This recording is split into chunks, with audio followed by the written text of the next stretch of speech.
Hello and welcome back to Down the Track. Mustafa and me here today will be reviewing the game between England and Sri Lanka. Mustafa, you got your wish come true. You wanted England to bat first. You wanted to see how they'd perform. They not only batted first, they performed incredibly well again. Josh Butler added again. The bowlers were bowled well. Ian Morgan, captain, fantastic captain, unbelievable. Whatever there's no words for me to explain how what kind of a great captain he is. He comes in as one of those top captains with that kind of reputation, and to do it time and again is just brilliant.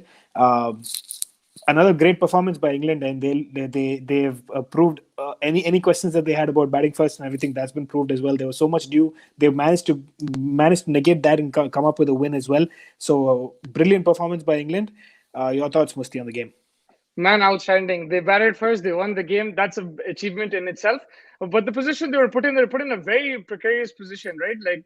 10 overs, 48, 49 runs. The way Butler played, man, outstanding. Now, day in, day, day in, day out. Now, in the last few weeks, I'm like, this guy is just on another level. I always liked him. I think since the last couple of years, I've always rated him as my favorite batsman, just pure batsman in terms of entertainment and everything. But now he's showing that consistency. He's showing he can take his team through a difficult phase as well.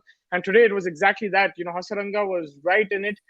And he was bowling brilliantly. But for Butler to play like that, 101 of 67 balls, and the way he finished off those last 3 overs, the perfect finisher. This is the perfect T20 innings, outstanding.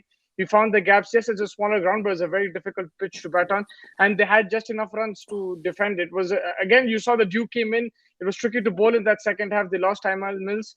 But those extra runs that Butler scored, fantastic. And Morgan finally getting some runs under his belt. I know his strike rate wasn't that great, but that support, he made sure that there were no wickets falling on the other end. It gave Butler the confidence to attack. Outstanding, man. This guy is probably one of the best T20 batsmen in the world right now. And England have shown that they're a world class team. It's going to be difficult to beat them either way. But also, it gives me another teaching that the toss does make a difference. It makes a big difference. I know I wanted to see England do this, and they've proved me, they've proven to me that they can do it, but they almost could have lost this game as well. There was Sri Lanka were closer than you think. And if it was the other way around, England would have won more convincingly. That's what I feel. It's just an opinion, not a fact. But yeah, it's shown that the toss is very important, because when England do play like a Pakistan, or if they play another strong team, then it's going to be that tad difficult if they lose the toss. I think I agree 100% over there. I think there's a lot of chatter about the toss being so critical, and it shouldn't be allowed that a toss is as critical as it is in this tournament. I'm sure the ICC, the think tank over there, is probably thinking about it, and there's probably going to be some meetings about it. I understand, situation was different. It was supposed to be in Australia, turned around, went to India, then came to UAE. So there's been a lot of movement around it. So hopefully we won't have this kind of a situation more often than not. I think if that's going to be the case, they have to play a little bit earlier so the due factor is negated. That has to be thought about. But coming back to the game, I think a lot of teams can take learning from the way England batted today. You come in, you've seen so many teams just bundle out after a poor start. Even England had a poor start today. They lost a couple of wickets quickly. They lost two in the power play, if I'm not wrong, with Jason Roy, David Malan, and then Bairstow right after as well. So three in quick succession. But Morgan and Butler, they just took their time, they settled down, and then they went for the charge in the last few overs. And that is something that, only a champion team does. The likes of India, the likes of, especially India, I think at this point, have started poorly in both their games and have not been able to bring it up to that level that was required of them. With Pakistan, it was a little bit better, but with New Zealand, they capitulated. So, I think that to learn from that, to be able to like take that leaf off of England's book was very important. I think that a lot of teams should look into that. Your thoughts? Yeah, the execution is key in this. If you look at the situation, England were in the same situation. India were in 10 overs, 47 for three. It was the same situation, but India just didn't have a Josh Butler. They panicked. I think also it's a mental kind of game as well, with skill. Of course, Josh Butler's skill is outstanding, but that's not to say that the other teams don't have skill. They do have skill. I think it's a combination of mental strength and skill and execution. Like it came off, and it came off really well. And it's not a fluke. Like England, there's a brand of cricket they play. I think they have that belief that we can do it. And yeah, man, it's very difficult to explain to me like how they manage, and India didn't manage to do it.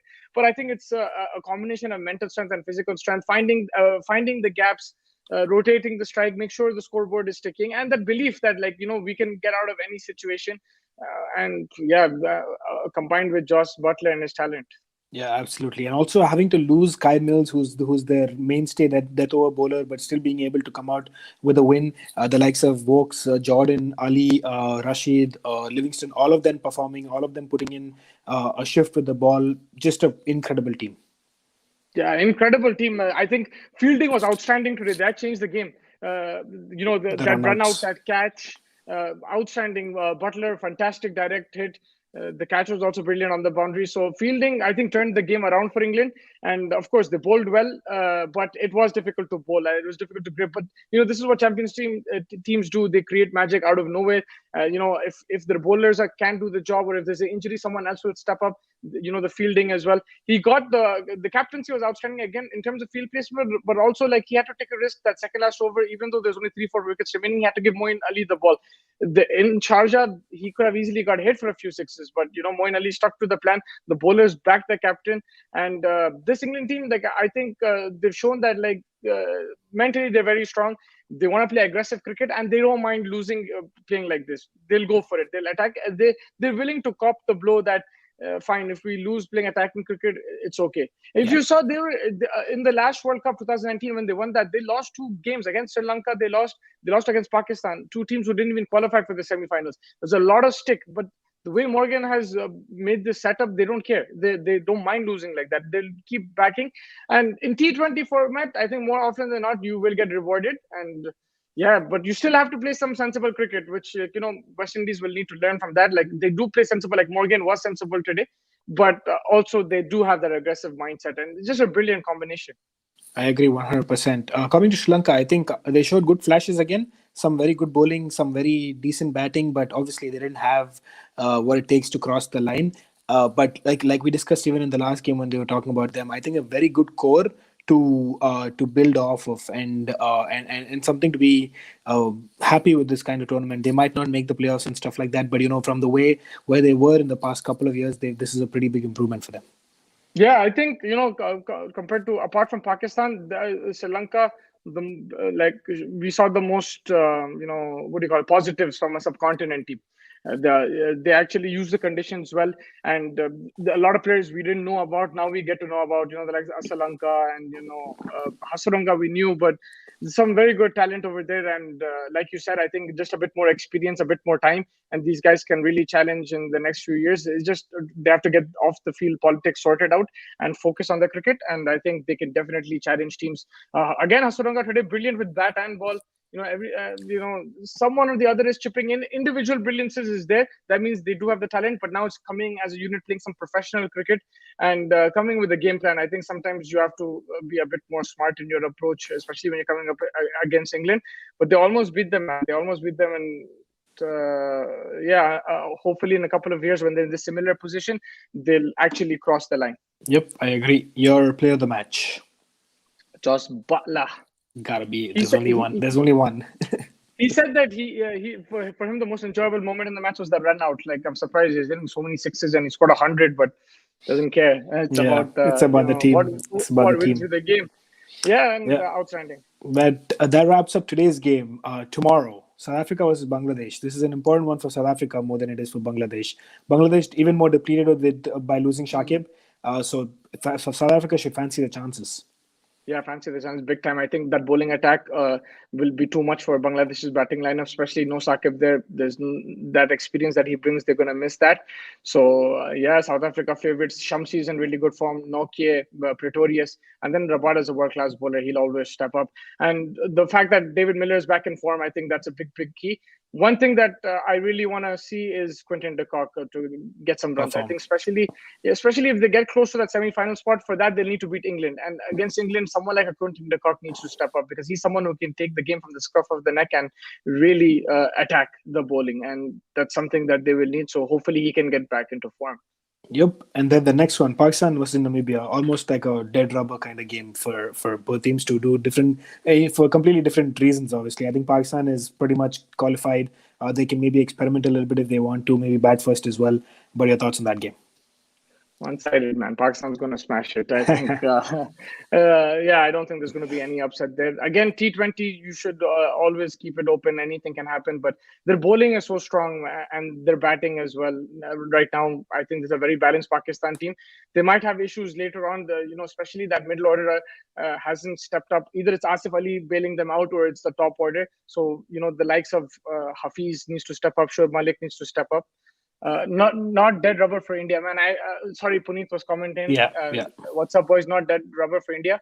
It's a man. I don't think India's going to qualify. We have to be There's very, very optimistic. That net run rate is like screwed everything over. Yeah, that's the problem. Two big losses, and I think the fact that there's a lot of analysts now on Twitter that are saying that they have to beat them by 50 runs and then they have to lose by 50 runs and so on and so forth. I think there's just too much permutations and combinations that are required over there. I would be the most happiest if India can actually make it, but I just feel like it's a bar too far to be very very honest. Yeah, I think you can't rely on that because the way they lost, if they lost in the last over, Close. they lost in the super over, India always have a chance. I think they would definitely qualify for not qualify, but they would have a good chance to qualify because you can depend on results and still make it, right? But when you get smashed like that, in both I games. didn't expect it. I didn't expect them to get smashed like that. It completely took me by surprise. You can say whatever, like about IPL. You can talk about form. You can talk about anything. But on paper, if you just take both teams, India, New Zealand, even India, Pakistan, India's team, like even if they're all out of form, 9 times out of 10, I expect them to beat both teams. There's no Ferguson also, man. In that New Zealand game, Ferguson is one of their best bowlers. And the likes of Bolt both Rohit Sharma every day in the nets. I don't know, man. It's just I was taken aback with that. I agree. Completely, I agree 100%. I think that wraps it up for today. We'll catch up the games tomorrow. Yeah, tomorrow is going to be a fun-filled day. Hopefully, I'm really looking forward to the way South Africa plays. So hopefully that'll be good. Yeah. But sorry, Puneet, we're leaving you. But hopefully we'll catch you tomorrow. And Don, thank you so much. I will see you. As always, man. Take care, man.